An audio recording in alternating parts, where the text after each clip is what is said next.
Good morning to you, Jason. Nice day here at Trentham today for a winter meeting that generally we have terrible weather conditions, but today it's lovely. Track conditions, well, they're going to be this for the remainder of the winter really here at Trentham. There hasn't been a lot of rain through the week, 7 mils when talking to Mark Biddle, but that was just enough to keep it in that very deep track conditions. Now, if we can put the head-on tower online here, team, we'll be able to see with this rail movement, Jason, this is going to be very interesting throughout the early part of the program especially. You can probably see through that shot and more accurately from this shot from the head tower that down towards the inside there is 5 metres of very fresh new ground. Out wider, you can see the damage that has been done over the last couple of months when racing has been held here at Trentham. The inside 5 metres looks pristine. So, early part of the program, you would imagine that horses are going to try and cling to that inside part of the track. And then when we get into those 3 legs of pick 6, who will know where they'll be heading to, because the track will definitely, in my mind, change throughout the day as that inside part of the track does wear. But look, I think the legs here of pick 6 are a little bit easier than at Palmerston North last week, so hopefully we can get a result, Jace. Another new pair of shoes coming up. That sounds good. Now, race number 3 is the first leg that we will look at, and it's the Anuka Smoker Wellington Hurdle. Galante $2.50, Bad Boy Brown $3.60, Lake Keeper $4.60. Stephen Hunt, we spoke with Sean Phelan just a little bit earlier. He was pretty confident with Tamira, but he also had a lot of respect for Lake Keeper. What's the money saying? Punters very keen on the Manawa 2 hurdles winner, number 3 Galante. Jason, $2.50, got as high as $2.60, bought back into 2.5, ran about 30 minutes ago on the back of a 3.5k bet, a $3,500 bet around Galante to get its price to $2.50. So that's the one they like in the first of the features over the sticks today at Trentham. Bad Boy Brown, very solid in that second line of betting, opened at $4 on Wednesday, now trading at $3.60. Laykeeper on the drift, on the warm support on the first two I've mentioned, $4.20 out to $4.60 around Laykeeper. Tamira's been well supported, $9.50, got as high as 11, that's its top peak, brought back into 9.5 this morning around Tamira. And outside that, it's been pretty friendless. So your best leaders, round number 3 Galante, who withdrew and scratched on the back of better track conditions at Hastings, will relish the heavy 11 at Trentham today. How did you see the third here, Sweens? Look, I was against Galante in this particular race. A couple of reasons why. Harvey Wilson's stable is absolutely flying at the present moment. His team is up and running, and Harvey always presents his horses very, very fit now. Bad Boy Brown beat Galante home here 2 starts ago. There's a swing in the weights towards Bad Boy Brown today. I thought the effort on the flat in the amateur riders race was outstanding behind a smart stayer and Lookout, who goes around later on in the program, only beaten 2 lengths and improved 3-4 wide down the back. So he is absolutely flying. His performance 2 starts ago in the open hurdle here was very, very good. I don't think he's going to be in front at the 200 metre mark, but I think he'll be having a look at Galante late in this particular race, and he has been a horse who has been a little bit rogue in his manners. Not now. Harvey's got him absolutely dead set, head down and trying to win. So I'm going with him over Galante, who was very, very good at Awapuni, but the record around Bad Boy Brown here at the track is the big key for mine. Tamira, very good jumper for Toby Orchard. I'll put that in for 3rd, and then Laykeeper. Listen to Sean Phelan there. Don't want to be leaving this horse out. He suggests it's the best horse in the race, and it's got a couple of runs under the belt now, so expect improvement there. First look at Trentham, that's always some sort of consideration when horses do come here. But I'll make them 4, 3, 2 and 1 in race number 3. That's the feature hurdle. The Wellington Steeplechase is the 5th, and this is how the market shapes up for it. It's brought to you by Grant Plumbing, as it has been over the past few years or maybe longer. Perry Mason, $2.90, Chocolate Fish, $3.50. Is it that clear cut between those two, Steve, or is there some support for Gagarin and maybe others? Maybe others, not so much Gagarin, even though it's a winning formula the Myers team tend to do, alternating between the jumps and the flat around Gagarin on the quick backup from last Sunday at Te Araha. But just back up at the top of the block, Perry Mason, very solid, 3 into 290, looks set to start fave in the open steeple. Chocolate Fish holds 2 times more money than the current favourite in Perry Mason, but pretty happy to trade at $3.50. Defending champ Wise Men Say, 11 out to 12, but currently a losing result, but again, happy to trade at the double figure price. A couple they are speaking in this middle to end market, Zamora and Magic Wonder. In particular, Magic Wonder, we accepted a $500 bet on Wednesday afternoon around this runner at 17s, now trading as low as 13.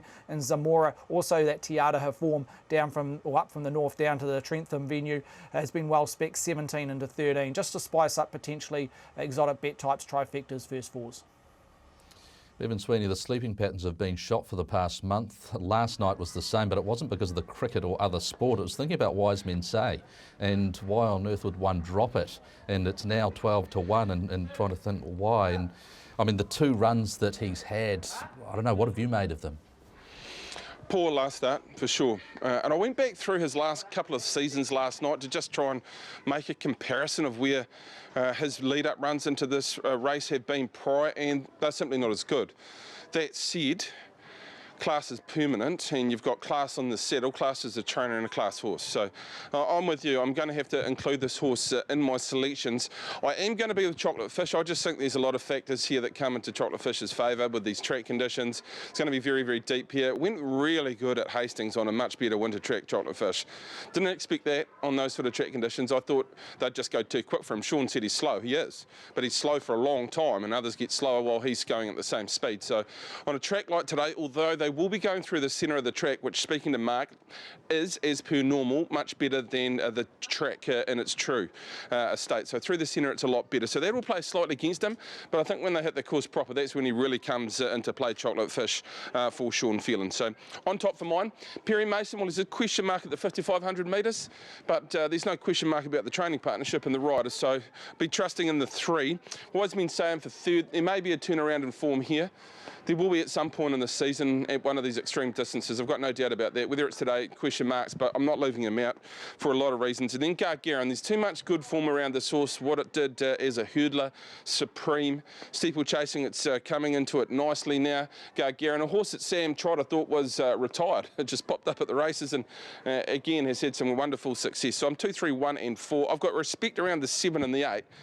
But they're going to some pretty deep, dark places where they haven't been to this point in their careers today. So I'll watch and see around a couple of talented horses, the 7 and the 8. It's like NRL referee Matt Checken. I thought he retired last season, but he's been refereeing this season. I don't know.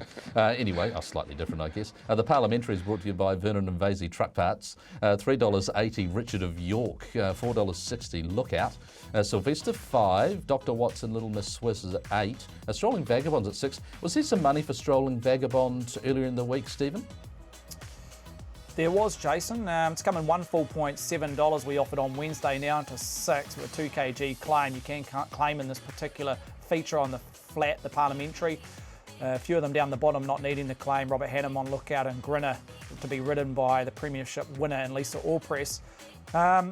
Look, in terms of money, we touched at the top of the show. Richard of York, clearly the best back runner, not just in this race, but up and down the card at Trentham. Off a peak of $4, now $3.80. In terms of a saver, if you're looking for pick 6 selections, Lookout opened at $7, now to $4.60. And a lot of that move has just come in the last hour or two. You could have got as high as $6 this morning, now travelling at $4.60.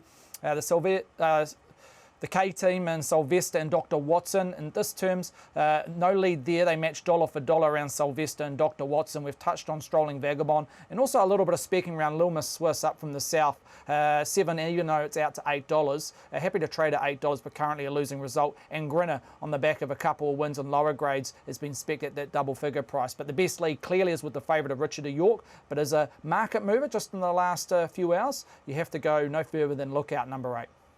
That's a good lead, good information. Appreciate that, Stephen, particularly for those that are really starting to get serious with their pick 6 combinations. Lookout as a horse that could roll forward. Tricia Lee, Richard of York and Strolling Vagabond should be able to find good spots. This the Form Pro Speed Map. Is that sort of how you saw things, what you see there, Sweens? Yeah, pretty similar to that. I wasn't convinced who was going to lead. I thought Tricia Lee probably more than likely going to be the leader in a race like this, and sitting outside, possibly Strolling Vagabond will push forward. It's an interesting differential in prices, the 8 and the 9. Really interesting differential. I thought the Grinner's been outstanding in its last 2. Lookout came out of an amateur riders race last time in 72 grade, albeit. So it's a very different price, interesting price differential there. Look, I'm going with experience over youth and enthusiasm here. You've got Dr. Watson, Sylvester, Sylvia Kay trains, the 2 tough horses who've been at Trentham and handled track conditions. Dr. Watson, not quite as big, strong and physical as Sylvester, so the weight comes off Dr. Watson. 4 kilos off down to the 56. He's right in the mix with that. Sylvester won't be bothered with the 59. That's just his physique. Chris Johnson aboard. Those 2 in for sure.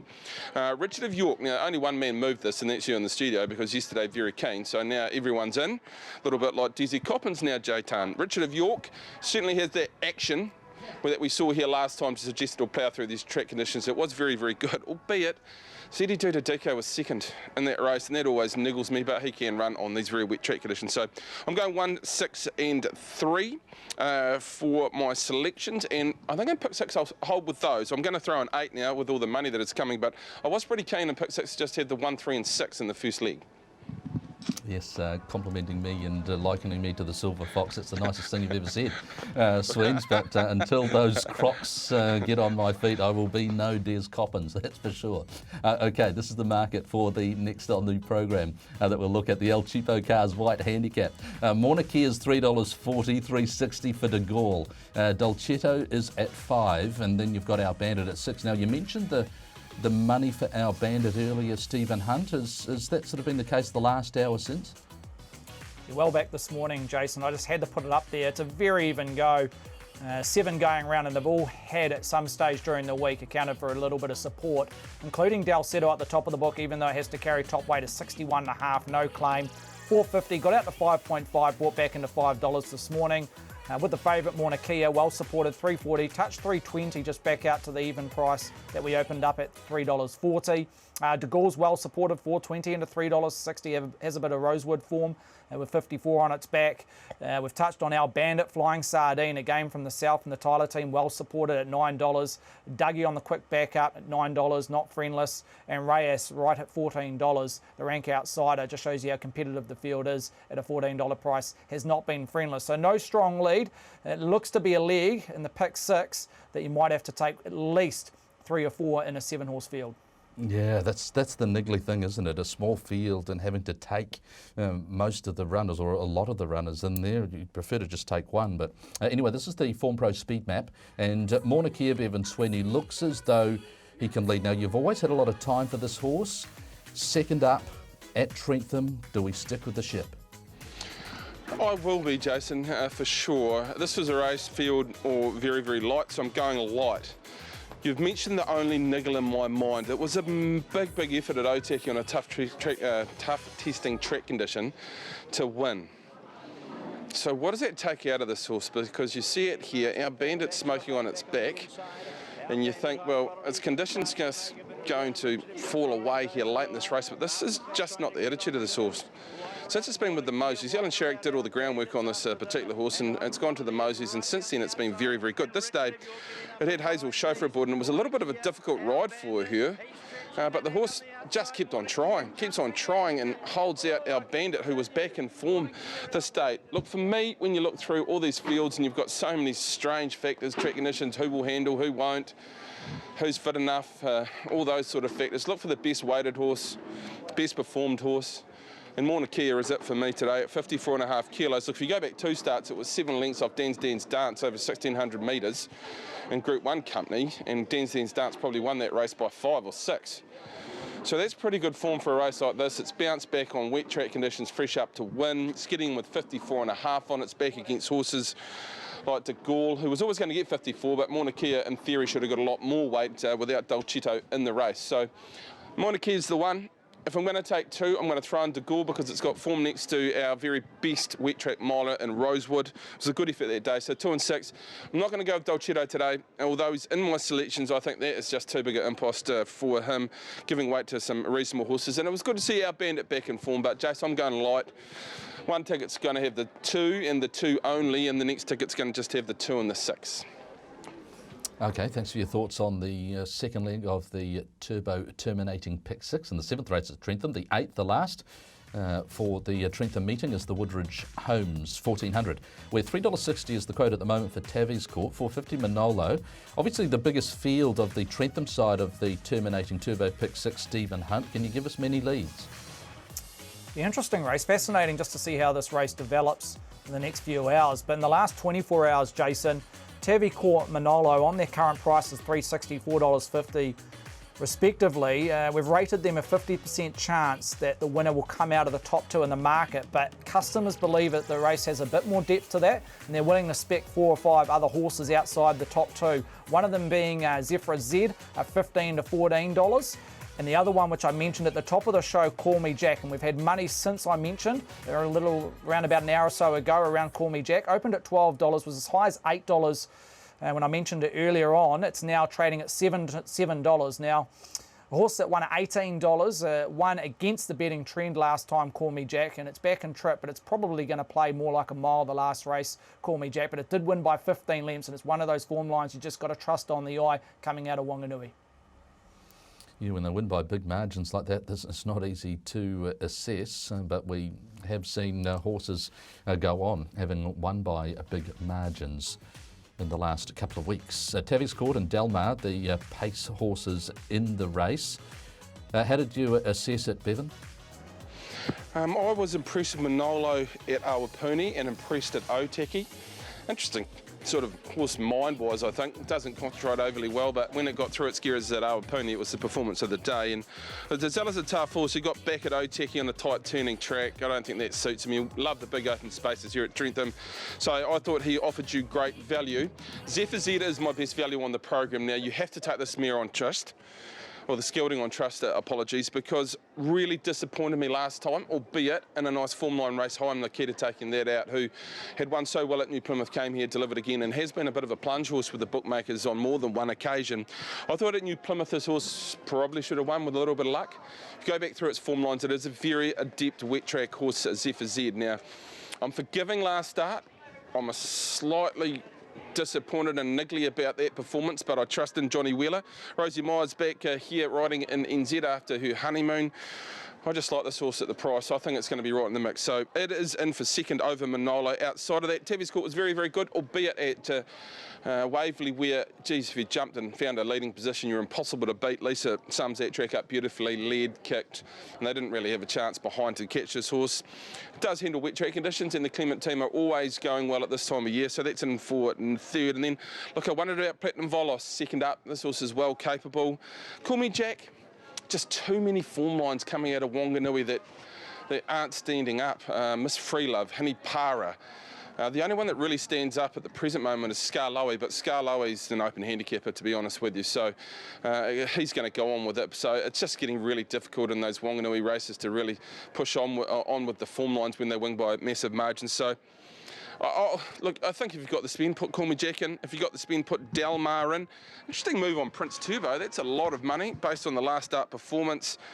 And I think we'll leave it there, Jason, in that league of pick six to wrap up our 8 at 20 past 4. But look, I thought Manolo would love the big open wide spaces here, and Zephyr Z, I'm willing to have a large or reasonably strong look at that price each way on Zephyr Z late in our program. Okay, so the laser is very much focused in on the terminating Turbo Pick 6, but Bevan, we're still going to run with the $100 strategy.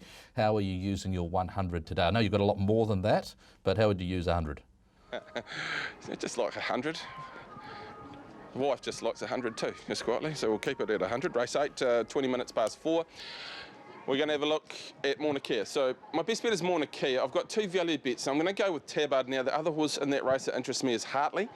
Just too short, but this is a horse that was very good through the Hawke's Bay Carnival and looked really good at the trials, but fresh up these track conditions, just a little look there in Zephyr Z. So I'm going to put 50 on Mauna Kea. I'm going to put 25 on Tabard, 25 on Zephyr Z. And if we get one of those horses in the mix, then we'll have a positive result for the afternoon. So best weighted horse, Mauna Kea, 54.5 in that race. I think perfect. Zephyr Z's talented, and I keep on losing my money on Tabard Jace, but I'm convinced the ability is there, and I'm hoping above all that we find it one day that Tabard can put it all out there on the racetrack. Bevan Sweeney at Trentham, we thank you for your thoughts this morning. Looking forward to the 8-race card, Wellington Hurdles and Steeplechase Day, the Champagne Turf, a very testing Champagne Turf. And today we hope the soup at Trentham is hot.